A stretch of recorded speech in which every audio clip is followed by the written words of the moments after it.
உமது விலை மதிப்பில்லா இரத்தத்தினால் என்னை மீட்டருள்வாயே. இயேசுவே உமது விலை மதிப்பில்லா இரத்தத்தினால் என்னை மீட்டருள்வாயே. இயேசுவே உமது விலை மதிப்பில்லா இரத்தத்தினால் என்னை மீட்டருள்வாயே. திருவுடல் திருரத்த வணக்க மாதம் 2ஆம் நாள். நற்கருணையின் அற்புதங்கள். கத்தோலிக்க திருச்சபையின் விசுவாசம் மற்றும் போதனைப்படி திருப்பலியில் ஒப்புக்கொடுக்கப்படும் அப்பம் கிறிஸ்துவின் உடலாகவும் இரசம் அவரது இரத்தமாகவும் மாற்றம் அடைகின்றன. மேலும் இயேசு தனது ஆன்மாவோடும் இறைத்தன்மையோடும் அவற்றில் பிரசன்னமாகி இருக்கிறார். அர்ப்பண பொருட்களின் வெளித்தோற்றமும் பண்புகளும் மாற்றம் அடையாமலேயே இவை நடைபெறுகின்றன. இது பொருள் மாற்றம் என்று அழைக்கப்படுகிறது. கோதுமை அப்பம், திராட்சை ரசம் ஆகியவை தனித்தனியே ஒப்பு கொடுக்கப்படுவது கல்வாரியில் இயேசுவின் உடலில் இருந்து இரத்தம் தனியே பீரிக்கப்பட்டதை அடையாளப்படுத்துகிறது. இருந்த போதிலும் அவர் உயிர்த்து எழுந்தால் அவரது உடலும் இரத்தமும் எப்போதும் பிரிந்திருப்பதில்லை என்று திருச்சபை போதிக்கிறது. ஒன்று இருக்கும் இடத்தில் மற்றொன்றும் இருக்கிறது. எனவே குருவானவர் அப்பத்தை உயர்த்தி கிறிஸ்துவின் உடல் என்றும் இரச கிண்ணத்தை உயர்த்தி கிறிஸ்துவின் இரத்தம் என்றும் கூறினாலும் அங்கு கிறிஸ்து முழுமையாக பிரசன்னமாகி இருக்கிறார். சீர்திருத்த காலத்துக்கு பிறகு நற்கருணை மீதான பக்தி முயற்சிகள் தவறான கண்ணோட்டத்துடன் நோக்கப்பட்டு சிலை வழிபாடாக கருதப்பட்டன. ஆனாலும் கத்தோலிக்க திருச்சபை நற்கருணையில் இயேசு கிறிஸ்துவின் உண்மை பிரசனம் இருப்பதை என்றளவும் நம்பி ஏற்று வருகிறது. இதற்கு காரணம் வரலாற்றில் நிகழ்ந்த பல்வேறு நற்கருணை அற்புதங்கள் ஆகும். நற்கருணை அற்புதங்கள் 3 வகைப்படும். அவை: 1. நற்கருணை அப்பமும் இரசமும் உண்மையான சதையாகவும் இரத்தமாகவும் மாறுதல். 2. நற்கருணை அப்பம் பல ஆண்டுகள் அழியாமல் இருத்தல். 3. நற்கருணையின் பிரசனத்தால் அதிசயங்கள் நிகழ்தல். பல பேர் இப்பொழுது சொல்வது போல் நற்கருணை வெறும் பகிர்வின் அடையாளம் மட்டும் அல்ல, அது இயேசுவின் திரு உடலும் கூட. நற்கருணையில் நடந்த புதுமை என்பது கத்தோலிக்க திருப்பலியில் எழுந்தேற்றம் செய்யும் போதோ அல்லது பிற்கும் போதோ நடந்த புதுமைகள். குறிப்பாக அப்பமும் திராட்சை ரசமும் இயேசுவின் திரு உடலாகவும் திரு இரத்தமாகவும் மாறிய நிகழ்வாகும். கத்தோலிக்க விசுவாசத்தின்படி திருப்பலியில் எழுந்தேற்றம் நடக்கும் பொழுது அப்பமும் இரசமும் வெளித்தோற்றத்தில் அவ்வாறே இருந்தாலும் கிறிஸ்து இயேசுவின் திருவுடலும் திரு இரத்தமாக மாறுகிறது. ஆனால் சில கத்தோலிக்கர்கள் கூட இதில் அவிசுவாசம் கொள்கின்றனர். மிகவும் வருந்த வைக்கும் விதமாக விசுவாசை வளர்க்க வேண்டிய சில குருக்களும் நற்கருணையில் இயேசுவின் பிரசனம் இல்லை என்றும் அது வெறும் பகிர்வின் அடையாளம் என்றும் கூறுகிறார்கள் அல்லது மறையுரையாற்றுகின்றார்கள். நற்கருணை புதுமையின் வகைகள். நடந்த புதுமைகளில் மிக அபூர்வமானது நற்கருணை மனித தசை போல் தோன்றியது. இத்தகைய புதுமை 8ஆம் நூற்றாண்டில் இத்தாலியின் லான்சியானோவில் நடந்தது. லான்சியானோ நிகழ்வு மட்டும்தான் அப்பம் இயேசுவின் திருவுடலான நற்கருணை புதுமையாக பதிவு செய்யப்பட்டுள்ளது. பொதுவாக நற்கருணை புதுமை என்பது நற்கருணையிலிருந்து இரத்தம் கசிவதாக மட்டும்தான் பதிவு செய்யப்பட்டுள்ளது. நற்கருணையாக மாற்றப்பட்ட அப்பம் பல 100 வருடங்களாயும் கெடாமல் இருப்பது, நெருப்பினாலும் பாதிக்கப்படாமல் இருப்பது, திருடப்பட்ட நற்கருணை மறைந்து தேவாலயத்தில் தோன்றுவது, மிதப்பது அல்லது பறப்பது ஆகியவை வேறு சில புதுமைகளாக கருதப்படுகிறது.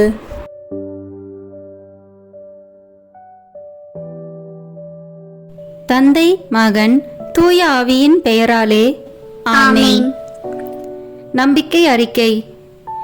விண்ணகத்தையும் மண்ணகத்தையும் படைத்த எல்லாம் வல்ல தந்தையாகிய கடவுளை நம்புகின்றேன். அவருடைய ஒரே மகனாகிய நம் ஆண்டவர் இயேசு கிறிஸ்துவை நம்புகின்றேன். இவர் தூய ஆவியாரால் கருவுற்று கன்னி மரியாவிடமிருந்து பிறந்தார். போந்திய குலத்தின் அதிகாரத்தில் பாடுபட்டு சிலுவையில் அறையப்பட்டு இறந்து அடக்கம் செய்யப்பட்டார். பாதாளத்தில் இறங்கி 3ஆம் நாள் இறந்தோரிடமிருந்து உயிர் தெழுந்தார். விண்ணகத்திற்கு எழுந்தருளி எல்லாம் வல்ல தந்தையாகிய கடவுளின் வலப்பக்கத்தில் வீற்றிருக்கின்றார். அங்கிருந்து வாழ்வோருக்கும் இறந்தோருக்கும் தீர்ப்பு வழங்க வருவார். தூய ஆவியாரை நம்புகின்றேன். புனித கத்தோலிக்க திருஅவையை நம்புகின்றேன். புனிதர்களின் உறவு ஒன்றிப்பை நம்புகின்றேன். பாவ மன்னிப்பை நம்புகின்றேன். உடலின் உயிர்ப்பை நம்புகின்றேன். நிலை வாழ்வை நம்புகின்றேன். ஆமேன். விண்ணுலகில் இருக்கிற எங்கள் தந்தையே, உமது பெயர் தூயது என போற்ற பெறுக. உமது ஆட்சி வருக. உமது திருவுளம் விண்ணுலகில் நிறைவேறுவது போல மண்ணுலகிலும் நிறைவேறுக. எங்கள் அன்றாட உணவை இன்று எங்களுக்கு தாரும். எங்களுக்கு எதிராக குற்றம் செய்வோரை நாங்கள் மன்னிப்பது போல எங்கள் குற்றங்களை மன்னியும். எங்களை சோதனைக்கு உட்படுத்தாதேயும், தீமையிலிருந்து எங்களை விடுவித்தருளும். ஆமேன். அருள் நிறைந்த மரியே வாழ்க. ஆண்டவர் உம்முடனே, பெண்களுக்குள் ஆசி பெற்றவர் நீரே. உம்முடைய திருவயிற்றின் கனியாகிய இயேசுவும் ஆசி பெற்றவரே. புனித மரியே, இறைவனின் தாயே, பாவிகளாய் இருக்கிற எங்களுக்காக இப்பொழுதும் எங்கள் இறப்பின் வேளையிலும் வேண்டிக் கொள்ளும். ஆமேன். தந்தைக்கும் மகனுக்கும் தூய ஆவியாருக்கும் மாட்சி உண்டாகுக. தொடக்கத்தில் இருந்தது போல இப்பொழுதும் எப்பொழுதும் என்றென்றும் இருப்பதாக. ஆமேன். இந்த முதலாம் தேவத ரகசியத்தில் தேவ நற்கருணையின் முன் அடையாளத்தை தியானிப்போம். தண்ணீரை திராட்சை ரசமாக மாற்றிய புதுமை. யோவான் எழுதிய நற்செய்தியிலிருந்து வாசகம். அதிகாரம் 2, இறை வார்த்தைகள் 1 முதல் 11 வரை. கானாவில் திருமணம். 3ஆம் நாள் கலிலியாவில் உள்ள கானாவில் திருமணம் ஒன்று நடைபெற்றது. இயேசுவின் தாயும் அங்கு இருந்தார். இயேசுவும் அவருடைய சீடரும் அத்திருமணத்திற்கு அழைப்பு பெற்றிருந்தனர். திருமண விழாவில் திராட்சை ரசம் தீர்ந்து போகவே இயேசுவின் தாய் அவரை நோக்கி, திராட்சை ரசம் தீர்ந்துவிட்டது என்றார். இயேசு அவரிடம், அம்மா, அதை பற்றி நாம் என்ன செய்ய முடியும்? எனது நேரம் இன்னும் வரவில்லையே என்றார். இயேசுவின் தாய் பணியாளரிடம், அவர் உங்களுக்கு சொல்வதெல்லாம் செய்யுங்கள் என்றார். யூதரின் தூய்மை சடங்குக்கு தேவையான 6 கல் தொட்டிகள் அங்கே இருந்தன.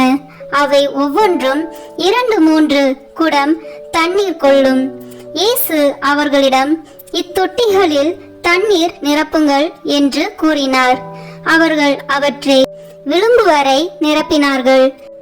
பின் அவர், இப்போது முண்டு பந்தி மேற்பார்வையாளரிடம் கொண்டு போங்கள் என்று அவர்களிடம் கூறினார். அவர்களும் அவ்வாறே செய்தார்கள். பந்தி மேற்பார்வையாளர் திராட்சை ரசமாய் மாறியிருந்த தண்ணீரை சுவைத்தார். அந்த ரசம் எங்கிருந்து வந்தது என்று அவருக்கு தெரியவில்லை. தண்ணீர் மொண்டு வந்த பணியாளருக்கே தெரிந்திருந்தது. ஆகையால் பந்தி மேற்பார்வையாளர் மணமகனை கூப்பிட்டு, எல்லோரும் நல்ல திராட்சை ரசத்தை முதலில் பரிமாறுவர். யாவரும் விருப்பம் போல குடித்த பின் தரம் குறைந்த ரசத்தை பரிமாறுவர். நீர் நல்ல ரசத்தை இதுவரை பரிமாறாமல் ஏன் வைத்திருந்தீர் என்று கேட்டார். இதுவே இயேசு செய்த முதல் அரும் அடையாளம்.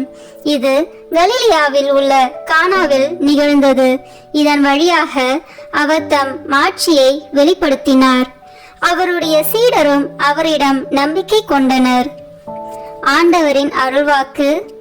இறைவனுக்கு நன்றி. இதிலிருந்து நாம் கடைபிடிக்க வேண்டிய புண்ணியம், பங்கேற்பு மற்றும் ஈடுபாடு. விண்ணுலகில் இருக்கிற எங்கள் தந்தையே, உமது பெயர் தூயது என போற்ற பெறுக. உமது ஆட்சி வருக. உமது திருவுளம் விண்ணுலகில் நிறைவேறுவது போல மண்ணுலகிலும் நிறைவேறுக. எங்கள் அன்றாட உணவை இன்று எங்களுக்கு தாரும். எங்களுக்கு எதிராக குற்றம் செய்வோரை நாங்கள் மன்னிப்பது போல எங்கள் குற்றங்களை மன்னியும். எங்களை சோதனைக்கு உட்படுத்தாதேயும், தீமையிலிருந்து எங்களை விடுவித்தருளும். ஆமென். அருள் நிறைந்த மரியே வாழ்க, ஆண்டவர் உம்முடனே, பெண்களுக்குள் ஆசி பெற்றவர் நீரே. உம்முடைய திருவயிற்றின் கனியாகிய இயேசுவும் ஆசி பெற்றவரே. புனித மரியே, இறைவனின் தாயே, பாவிகளாய் இருக்கிற எங்களுக்காக இப்பொழுதும் எங்கள் இறப்பின் வேளையிலும் வேண்டிக் கொள்ளும். ஆமென். நித்திய ஸ்துதிக்குரிய பரிசுத்த நற்கருணைக்கு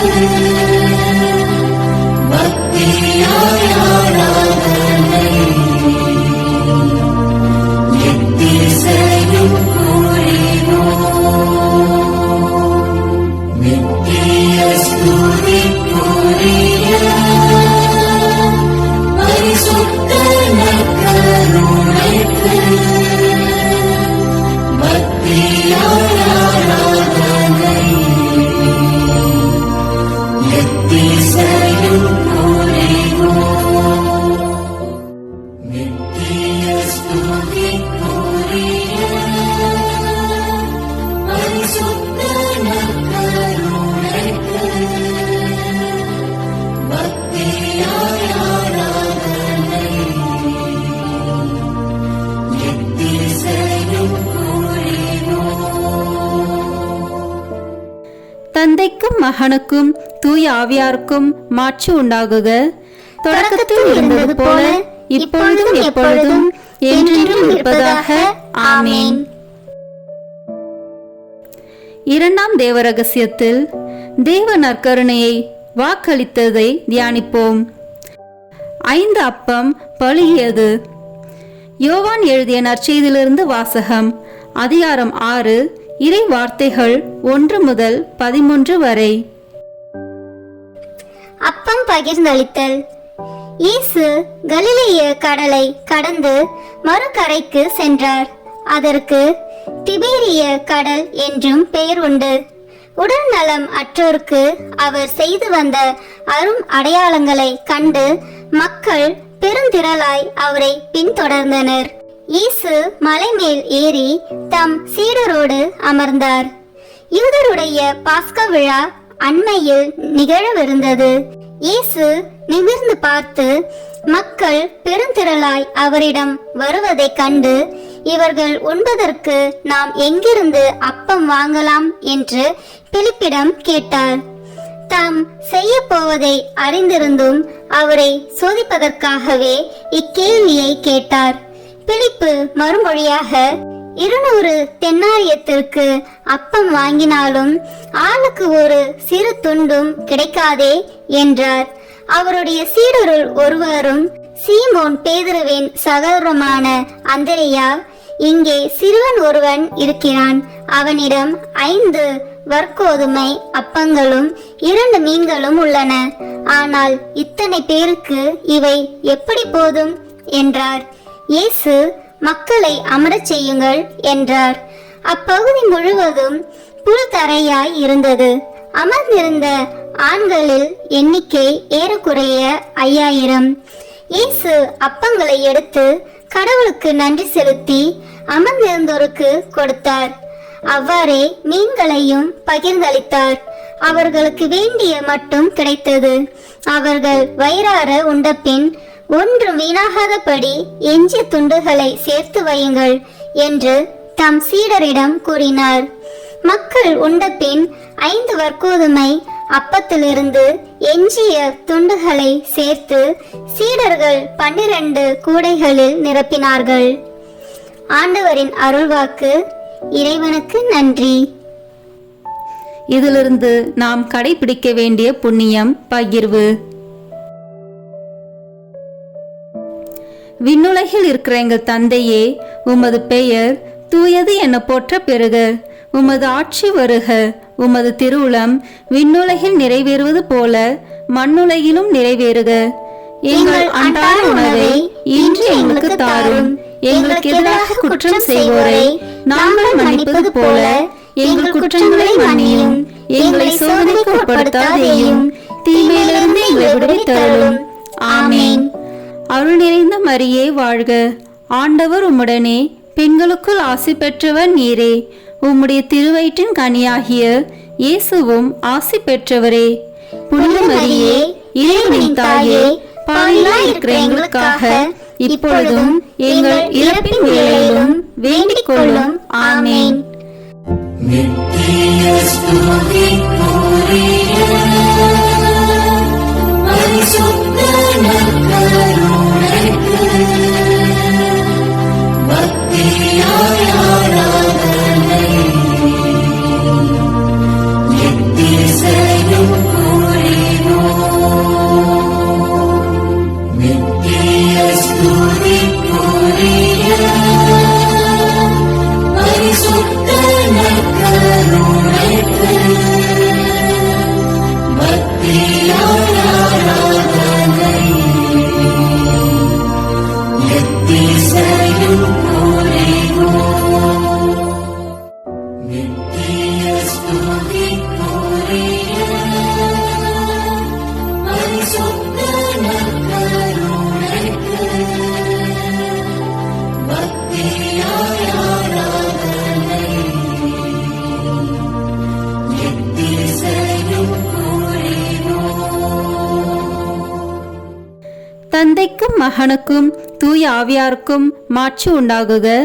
தொடக்கத்தில் இருந்தது போல இப்பொழுதும் எப்பொழுதும் என்றென்றும் இருப்பதாக. ஆமேன். இந்த மூன்றாம் தேவ ரகசியத்தில் தேவ நற்கருணையை நிறுவியதை தியானிப்போம். கடைசி உணவு. மார்க்கு நற்செய்தியிலிருந்து வாசகம். அதிகாரம் 14, இறை வார்த்தைகள் 22 முதல் 25 வரை. ஆண்டவரின் திருவிருந்து.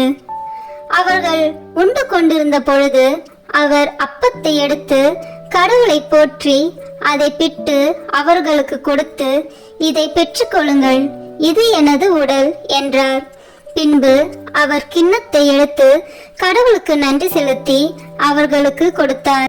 அனைவரும் அதிலிருந்து பருகினர். அப்பொழுது அவர் அவர்களிடம், இது எனது உடன்படிக்கையின் இரத்தம், பலருக்காக சிந்தப்படும் இரத்தம். இனிமேல் இறையாட்சி வரும் அந்நாளில்தான் நான் திராட்சை பழ ரசத்தை குடிப்பேன். அதுவரை ஒருபோதும் குடிக்க மாட்டேன் என உறுதியாக உங்களுக்கு சொல்கிறேன் என்றார். ஆண்டவரின் அருள்வாக்கு. இறைவனுக்கு நன்றி. இந்த வாசகத்திலிருந்து நாம் கடைபிடிக்க வேண்டிய புண்ணியம் சுய தியாகம். விண்ணுலகில் இருக்கிற எங்கள் தந்தையே, உமது பெயர் தூயது என போற்ற பெறுக. உமது ஆட்சி வருக. உமது திருவுளம் விண்ணுலகில் நிறைவேறுவது போல மண்ணுலகிலும் நிறைவேறுக. எங்கள் அன்றாட உணவை இன்று எங்களுக்கு தாரும். எங்களுக்கு எதிராக குற்றம் செய்வோரை நாங்கள் மன்னிப்பது போல எங்கள் குற்றங்களை மன்னியும். எங்களை சோதனைக்கு உட்படுத்தாதேயும் தீமையிலிருந்து எங்களை விடுவித்தருளும். ஆமேன். அருள் நிறைந்த மரியே வாழ்க, ஆண்டவர் உம்முடனே, பெண்களுக்குள் ஆசி பெற்றவர் நீரே. உம்முடைய திருவயிற்றின் கனியாகிய இயேசுவும் ஆசி பெற்றவரே. புனித மரியே, இறைவனின் தாயே, பாவிகளாய் இருக்கிற எங்களுக்காக இப்பொழுதும் எங்கள் இறப்பின் வேளையிலும் வேண்டிக் கொள்ளும். ஆமேன். நித்திய ஸ்துதிக்குரிய பரிசுத்த நற்கருணைக்கு பக்தியாய் ஆராதனை எத்திசையும் புரிவோம். நித்திய ஸ்துதிக்குரிய பரிசுத்த நற்கருணைக்கு பக்தியாய் ஆராதனை எத்திசையும் புரிவோம். நித்திய ஸ்துதிக்குரிய பரிசுத்த நற்கருணைக்கு பக்தியாய் ஆராதனை எத்திசையும் புரிவோம். பிதாவுக்கும் மகனுக்கும் தூய ஆவியாருக்கும் மாட்சி உண்டாகுக. தொடக்கத்தில் இருந்தது போல இப்பொழுதும் எப்பொழுதும் என்றென்றும் இருப்பதாக. ஆமேன். நான்காம் தேவ ரகசியத்தில் தேவ நற்கருணையை கொண்டாடியதை தியானிப்போம். எம்மாவு சீடர்கள். லூக்கா நற்செய்தியிலிருந்து வாசகம். அதிகாரம் 24, இறை வார்த்தைகள் 13 முதல் 35 வரை.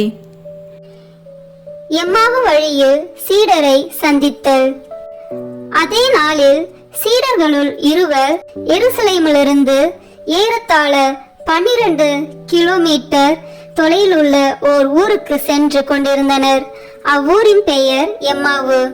அவர்கள் இந்நிகழ்ச்சிகள் அனைத்தையும் குறித்து ஒருவரோடு ஒருவர் உரையாடிக் கொண்டே சென்றார்கள். இப்படி அவர்கள் உரையாடிக் கொண்டும் வினவிக் கொண்டும் சென்றபோது இயேசு நெருங்கி வந்து அவர்களோடு நடந்து சென்றார். ஆனால் அவர் யார் என்று அறிந்து உணர முடியாதவாறு அவர்கள் கண்கள் மறைக்கப்பட்டிருந்தன. அவர் அவர்களை நோக்கி, வழி நெடுகிலும் நீங்கள் ஒருவரோடு ஒருவர் பேசிக் கொண்டிருப்பது என்ன என்று கேட்டார். அவர்கள் முகவாட்டத்தோடு நின்றார்கள். அவர்களுள் கிளையோப்பா என்னும் பெயருடைய ஒருவர் அவரிடம் மறுமொழியாக, எருசலேமில் தங்கியிருப்பவர்களுள் உமக்கு மட்டும்தான் இந்நாளில் நிகழ்ந்தவை தெரியாதோ என்றார். அதற்கு அவர் அவர்களிடம், என்ன நிகழ்ந்தது என்று கேட்டார். அவர்கள் அவரிடம், நாசரேத்து இயேசுவை பற்றியே தான் பேசுகின்றோம். அவர் கடவுளுக்கும் மக்கள் எல்லாருக்கும் முன்பாக சொல்லிலும் செயலிலும் வல்ல இறைவாக்கினராக திகழ்ந்தார். அவர் இஸ்ரேலை மீட்கப் போகிறார் என்று நாங்கள் எதிர்பார்த்திருந்தோம். ஆனால் தலைமை குருக்களும் ஆட்சியாளர்களும் அவருக்கு மரண தண்டனை விதித்து சிலுவையில் அறைந்தார்கள். இவையெல்லாம் நிகழ்ந்து இன்றோடு 3 நாட்கள் ஆகின்றன. ஆனால் இன்று எங்களை சேர்ந்த பெண்களுள் சிலர் எங்களை மலைப்புக்குள்ளாக்கினர். அவர்கள் விடியற் காலையில் கல்லறைக்கு சென்றார்கள். அவருடைய உடலை காணாது திரும்பி வந்து வானதூதர்களை கண்டதாகவும் இயேசு உயிரோடு இருக்கிறார் என்று அவர்கள் கூறியதாகவும் சொன்னார்கள். எங்களோடு இருந்தவர்களுள் சிலரும் கல்லறைக்கு சென்று அப்பெண்கள் சொன்னவாறே இருக்க கண்டனர். ஆனால் அவர்கள் இயேசுவை காணவில்லை என்றார்கள். இயேசு அவர்களை நோக்கி, அறிவிலிகளே, இறைவாக்கினர் உரைத்த எல்லாவற்றையும் நம்ப இயலாத மந்த உள்ளத்தினரே, மெசியா நாம் மாட்சி அடைவதற்கு முன் இத்துன்பங்களை பட வேண்டும் அல்லவா என்றார். மேலும் மோசே முதல் இறைவாக்கினர் வரை அனைவரின் நூல்களிலும் தம்மை குறித்து எழுதப்பட்ட யாவற்றையும் அவர் அவர்களுக்கு விளக்கினார். அவர்கள் தாங்கள் போக வேண்டிய ஊரை நெருங்கி வந்தார்கள். அவரோ அதற்கு அப்பால் போகிறவர் போல காட்டிக்கொண்டார். அவர்கள் அவரிடம், எங்களோடு தங்கும், ஏனெனில் மாலை நேரம் ஆயிற்று, பொழுதும் போயிற்று என்று கூறி கட்டாயப்படுத்தி அவரை இணங்க வைத்தார்கள். அவர் அங்கு தங்குமாறு அவர்களோடு சென்றார். அவர்களோடு அவர் பந்தியில் அமர்ந்திருந்த போது அப்பத்தை எடுத்து கடவுளை போற்றி பிட்டு அவர்களுக்கு கொடுத்தார். அப்போது அவர்கள் கண்கள் திறந்தன. அவர்களும் அவரை அடையாளம் கண்டு கொண்டார்கள். உடனே அவர் அவர்களிடமிருந்து மறைந்து போனார். அப்போது அவர்கள் ஒருவரை ஒருவர் நோக்கி, வழியிலே அவர் நம்மோடு பேசி மறைநூலை விளக்கும் போது நம் உள்ளம் பற்றி எரியவில்லையா என்று பேசிக்கொண்டார்கள். அந்நேரமே அவர்கள் புறப்பட்டு எருசலேமுக்கு திரும்பி போனார்கள். அங்கே 11 அவர்களோடு இருந்தவர்களுள் குழுமி இருக்க கண்டார்கள். அங்கிருந்தவர்கள், ஆண்டவர் உண்மையாகவே உயிருடன் எழுப்பப்பட்டார், அவர் சீமோனுக்கு தோற்றம் அளித்துள்ளார் என்று சொன்னார்கள். அவர்கள் வழியில் நிகழ்ந்தவற்றையும் அவர் அப்பத்தை பிட்டு கொடுக்கும்போது அவரை கண்ணுணர்ந்து கொண்டதையும் அங்கிருந்தவர்களுக்கு எடுத்துரைத்தார்கள். ஆண்டவரின் அருள்வாக்கு. இறைவனுக்கு நன்றி. இந்த வாசகத்திலிருந்து நாம் கடைபிடிக்க வேண்டிய புண்ணியம் தோழமை. விண்ணுலகில் இருக்கிற எங்கள் தந்தையே, உமது பெயர் தூயது என போற்ற பெறுக. உமது ஆட்சி வருக. உமது திருவுளம் விண்ணுலகில் நிறைவேறுவது போல மண்ணுலகிலும் நிறைவேறுக. எங்கள் அன்றாட உணவை இன்று எங்களுக்கு தாரும். எங்களுக்கு எதிராக குற்றம் செய்வோரை நாங்கள் மன்னிப்பது போல எங்கள் குற்றங்களை மன்னியும். எங்களை சோதனைக்கு உட்படுத்தாதேயும், தீமையிலிருந்து எங்களை விடுவித்தருளும். ஆமேன். அருள் நிறைந்த மரியே வாழ்க. ஆண்டவர் உம்முடனே, பெண்களுக்குள் ஆசி பெற்றவர் நீரே. உம்முடைய திருவயிற்றின் கனியாகிய இயேசுவும் ஆசி பெற்றவரே. புனித மரியே, இறைவனின் தாயே, பாவிகளாய் இருக்கிற எங்களுக்காக இப்பொழுதும் எங்கள் இறப்பின் வேளையிலும் வேண்டிக் கொள்ளும். ஆமேன். நித்திய ஸ்துதிக்குரிய பரிசுத்த நற்கருணைக்கு பக்தியாய் ஆராதனை எத்திசையும் புரிவோம். நித்திய ஸ்துதிக்குரிய பரிசுத்த நற்கருணைக்கு பக்தியாய் ஆராதனை எத்திசையும் புரிவோம்.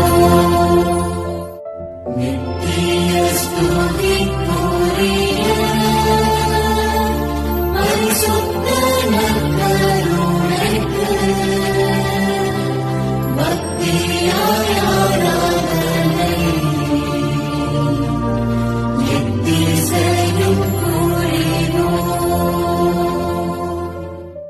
தந்தைக்கும் மகனுக்கும் தூய ஆவியாருக்கும் மாட்சி உண்டாகுக. தொடக்கத்தில் இருந்தது போல இப்பொழுதும் எப்பொழுதும் என்றென்றும் இருப்பதாக. ஆமேன்.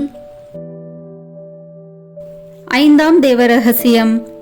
இன்று தேவ நற்கருணையில் இயேசுவின் பிரசனம். உலகம் முடியும் வரை எந்நாளும் உங்களோடு இருக்கிறேன். மத்தேயு எழுதிய நற்செய்தி நூலிலிருந்து வாசகம். அதிகாரம் 28, இறை வார்த்தைகள் 16 முதல் 20 வரை. இயேசு சீடருக்கு கட்டளை கொடுத்து அனுப்புதல். 11 சீடர்களும் இயேசு தங்களுக்கு பணித்தபடியே கலிலேயாவில் உள்ள ஒரு மலைக்கு சென்றார்கள். அங்கே அவரை கண்டு பணிந்தார்கள். சிலரோ ஐயமுற்றார்கள். இயேசு அவர்களை அணுகி, விண்ணுலகிலும் மண்ணுலகிலும் அனைத்து அதிகாரமும் எனக்கு அருளப்பட்டிருக்கிறது. எனவே நீங்கள் போய் எல்லா மக்கள் இனத்தாரையும் சீடராக்குங்கள். தந்தை, மகன், தூய ஆவியார் பெயரால் திருமுழுக்கு கொடுங்கள். நான் உங்களுக்கு கட்டளையிட்ட யாவையும் அவர்களுக்கு கடைபிடிக்கும்படி கற்பியுங்கள். இதோ, உலக முடியும் வரை எந்நாளும் நான் உங்களுடன் இருக்கின்றேன் என்று கூறினார். ஆண்டவரின் அருள்வாக்கு. இறைவனுக்கு நன்றி. இதிலிருந்து நாம் கடைபிடிக்க வேண்டிய புண்ணியம் சேவை. விண்ணுலகில் இருக்கிற எங்கள் தந்தையே, உமது பெயர் தூயது என போற்ற பெறுக. உமது ஆட்சி வருக. உமது திருவுளம் விண்ணுலகில் நிறைவேறுவது போல மண்ணுலகிலும் நிறைவேறுக. எங்கள் அன்றாட உணவை இன்று எங்களுக்கு தாரும். எங்களுக்கு எதிராக குற்றம் செய்வோரை நாங்கள் மன்னிப்பது போல எங்கள் குற்றங்களை மன்னியும். எங்களை சோதனைக்கு உட்படுத்தாதேயும், தீமையிலிருந்து எங்களை விடுவித்தருளும். ஆமேன். அருள் நிறைந்த மரியே வாழ்க. ஆண்டவர் உம்முடனே, பெண்களுக்குள் ஆசி பெற்றவர் நீரே. உம்முடைய திருவயிற்றின் கனியாகிய இயேசுவும் ஆசி பெற்றவரே. புனித மரியே, இறைவனின் தாயே, பாவிகளாய் இருக்கிற எங்களுக்காக இப்பொழுதும் எங்கள் இறப்பின் வேளையிலும் வேண்டிக் கொள்ளும். ஆமேன். நித்திய ஸ்துதிக்குரிய பரிசுத்த நற்கருணைக்கு பக்தியாய் ஆராதனை எத்திசையும் புரிவோம். நித்திய ஸ்துதிக்குரிய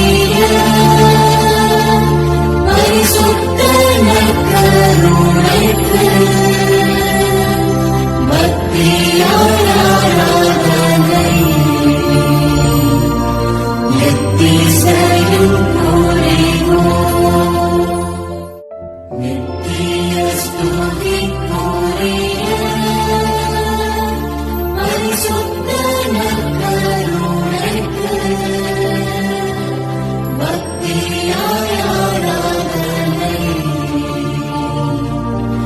எத்திசையும் தந்தைக்கும் மகனுக்கும் தூய ஆவியாருக்கும் மாட்சி உண்டாகுக. தொடக்கத்தில் இருந்தது போல இப்பொழுதும் எப்பொழுதும் என்றென்றும் இருப்பதாக. ஆமேன். இறுதி ஜெபம். நற்கருணை மாதாவே, ஆமேன்.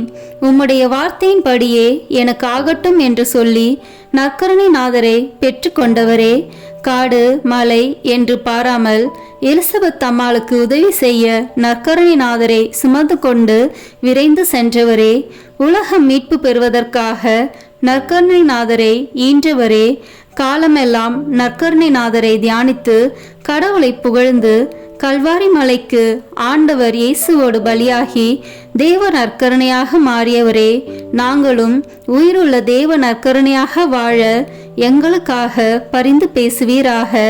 ஆமேன்.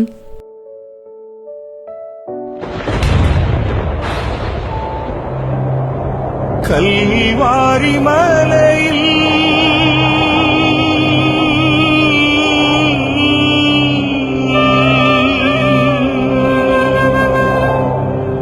சிந்திய இரத்தத்தால்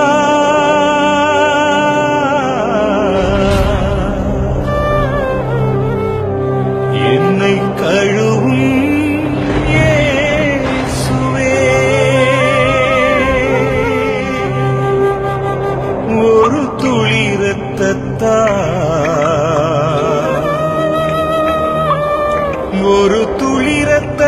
இரத்தத்தால் என்னை கழுவும் இயேசுவே.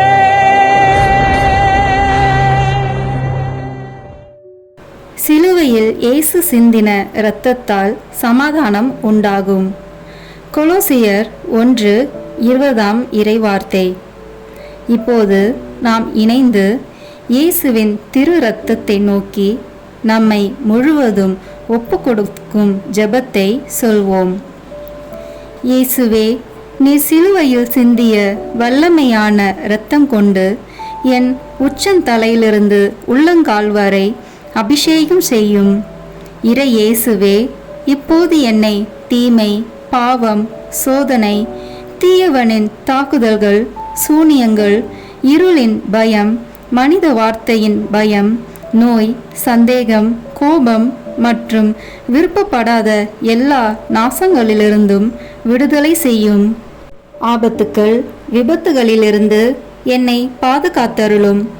இப்போது நான் உமது பரிசுத்த இரத்தத்தின் முழு பாதுகாப்பினை அடைந்துவிட்டேன் என்பதை நினைத்து நான் உம்மை துதிக்கிறேன். இயேசுவின் பரிசுத்த இரத்தமே, எம்மை காத்தருளும்.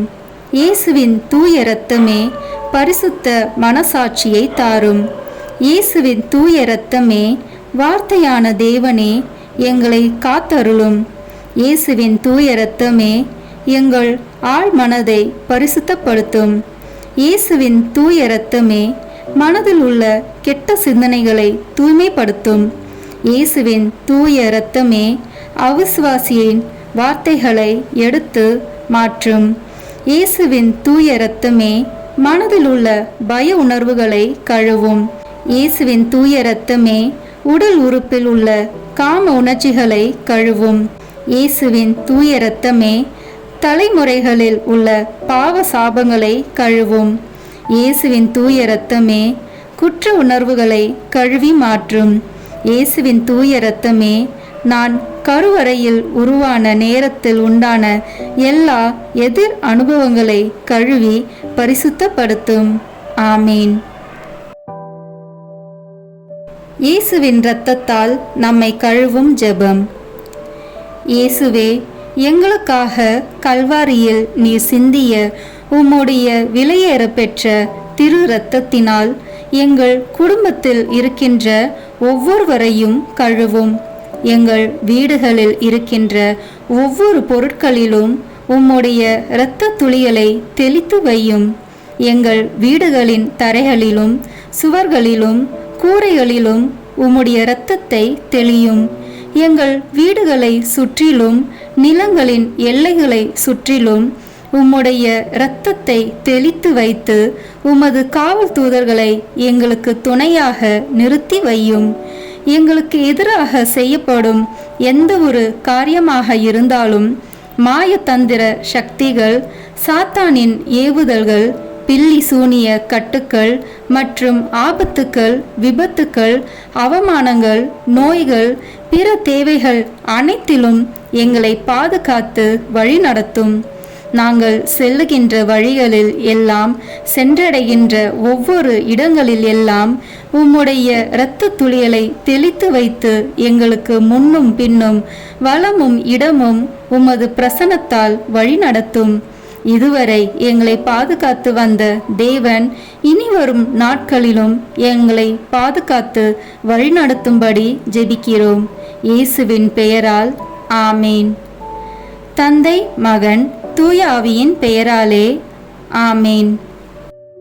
இந்த வீடியோ உங்களுக்கு பிடிச்சிருக்குன்னா லைக், ஷேர், கமெண்ட் பண்ணுங்க.